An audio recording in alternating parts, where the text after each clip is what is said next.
बच्चों, हम प्रश्नावली 1.2 का पहला प्रश्न हल करेंगे। सिद्ध कीजिए कि √5 एक अपरिमेय संख्या है। √5 को अपने को सिद्ध करना कि यह एक अपरिमेय संख्या है। तो हम सबसे पहले इसको मानेंगे। माना कि √5 एक परिमेय संख्या है। परिमेय संख्या है। परिमेय संख्या कैसी होती है? P/Q के रूप में होती है। तो अपन इसको लिख सकते हैं √5 बराबर A/B। क्या लिखेंगे? √5 बराबर A/B, जहाँ A और B सह अभाज्य संख्या है। सह अभाज्य संख्या है।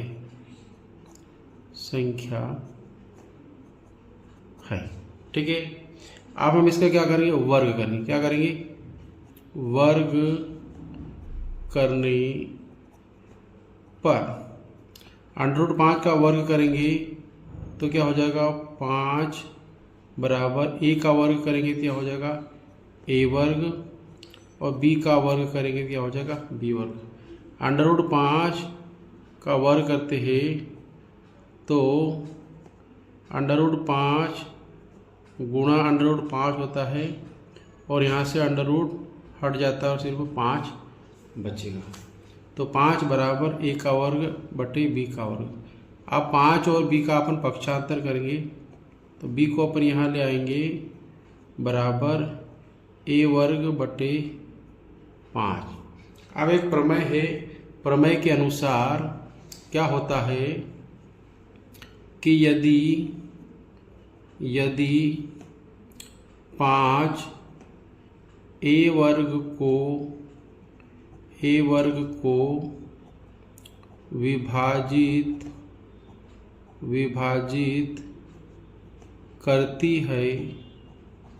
करती है तो 5 A वर्ग को विभाजित करती है तो 5 A को भी विभाजित करेगी। A को भी विभाजित करेगी। ये एक प्रमेय है, अपनी इस बुक में दी है कि यदि ये 5 A वर्ग को विभाजित करती है तो 5 A को भी विभाजित करेगी। अर्थात क्या हो जाएगा? विभाजित करेगी। अर्थात क्या हो जाएगा? A/5 हो जाएगा, मतलब 5 A को विभाजित कर रही है। ठीक है ना? तो हो जाएगा A/5, और विभाजित करेगी तो कुछ न कुछ आएगा। तो मान लीजिए अपन क्या आया? इसका C आया। क्या आया? C आया। तो इसको अपन लिख सकते हैं A बराबर 5C। 5 का पक्षांतर यहाँ पे कर दिया तो 5 का यहाँ पे गुणा हो गया। क्या हो गया? क्रॉस गुणा इसको कह सकते हैं। अब इसको लिखेंगे समीकरण नंबर 1। अब A का मान जो 5C है वो अपन समीकरण 1 में रख देंगे। तो अपन लिखेंगे A का मान समीकरण 1 में रखने पर क्या लिखेंगे? A का मान समीकरण 1 में रखने पर पहले समीकरण 1 को लिख देंगे। क्या है समीकरण? B² बराबर A² बटे 5। अब लिख देंगे अपन A की जगह कितना लिख देंगे? 5C। इस A की जगह क्या लिख देंगे? 5C। A बराबर 5C होता है तो यहाँ लिख देंगे 5C पूरे का वर्ग बटे 5। अब पूरे का वर्ग है तो इसको अपन 2 बार लिख सकते हैं। तो क्या लिखेंगे? B का वर्ग बराबर 5C गुणा 5C बटे 5। अब यहाँ पे ये 5 से 5 कट जाएगा, ये 5 से 5 कट गया या भाग लग गया, तो बचा क्या यहाँ पे b का वर्ग बराबर 5, इस सी में सी का गुणा करेंगे तो सी की घातें जुड़ जाएगी, इसकी एक घात है, इसकी एक घात है, क्या हो जाएगी, सी की घात 2 हो जाएगी। अब इस 5 का फिर अपन पक्षांतर करेंगे तो ये हो जाएगा b का वर्ग बटे 5 बराबर c का वर्ग। अब पुनः प्रमेय अपन देखते हैं। प्रमेय क्या बोलती है, यदि 5 b वर्ग को विभाजित करती है, विभाजित करती है तो 5b को भी विभाजित करेगी। ठीक है ना। अब यहाँ पे हमने देखा कि 5 a वर्ग को विभाजित कर रही है और यहाँ अपन देख रहे हैं 5 b वर्ग को भी विभाजित कर रही है। इसका मतलब क्या हुआ, a और b में 5 क्या है, उभयनिष्ठ है। क्या है, उभयनिष्ठ है। अर्थात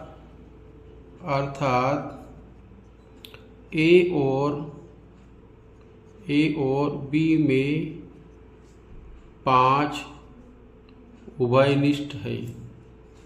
अर्थात a और b में 5 उभयनिष्ठ है। परंतु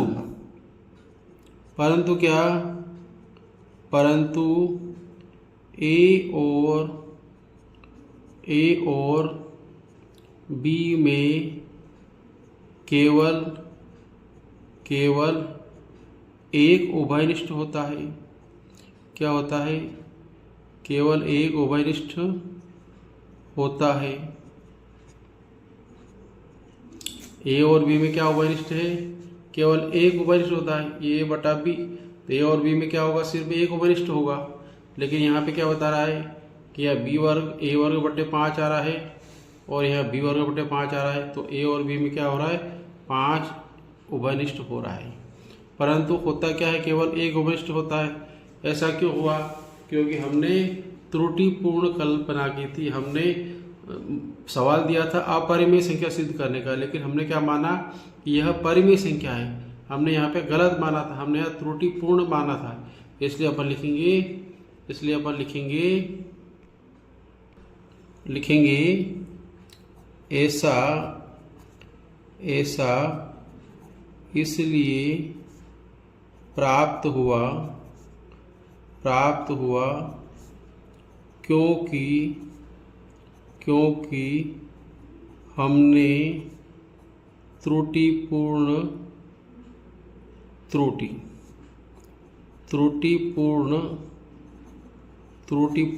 या इसको अपन कह सकते गलत त्रुटिपूर्ण कल्पना की थी। अतः √5 क्या एक अपरिमेय संख्या है। ठीक है बच्चों, समझ में आया ना। अगर आपको मेरा पढ़ाया हुआ समझ में आया है तो आप अपने दोस्तों को शेयर करिए ताकि उनको भी फ़ायदा मिले। चैनल को सब्सक्राइब कीजिए, लाइक कीजिए और कमेंट कीजिए। Thank you.